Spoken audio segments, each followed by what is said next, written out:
जिल्हा परिषद निवडणुकीमध्ये शरद पवार आणि अजित पवार एकत्र लढण्याची शक्यता, स्थानिक पातळीवरची परिस्थिती बघून निर्णय घेऊ, अजित पवार यांचे संकेत. तर पुण्यामध्ये काका पुतण्यांमध्ये मंथन.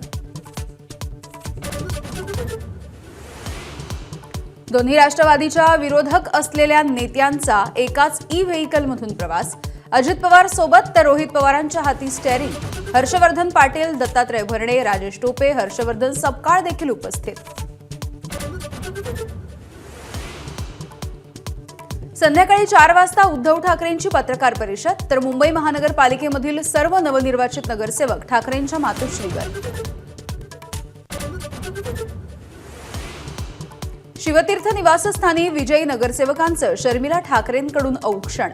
आधी कुटुंब, नंतर सगळं. ठाकरे बंधूंच्या भविष्यामधल्या युतीवर शर्मिला ठाकरेंचं वक्तव्य.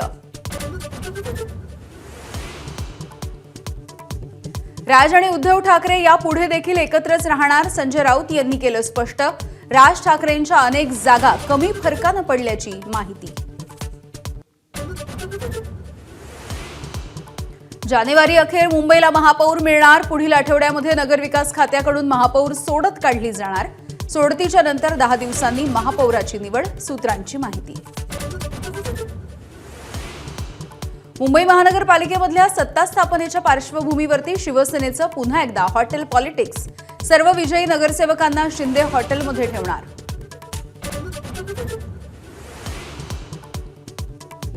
ठाणे महानगरपालिकेमध्ये भाजप विरोधी बाकांवरती बसण्याची शक्यता. भाजपचे नेते संजय केळकर यांनी दिले संकेत.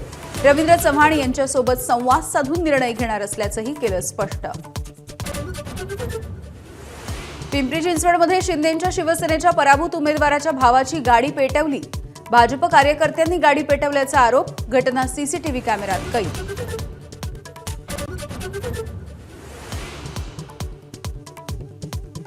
विचारल्याशिवाय कुणाशीही आघाडी करू नका.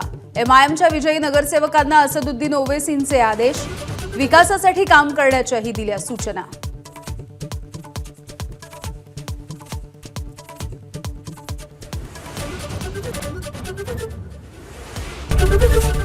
एबीपी माझा, उघडा डोळे बघा नीट.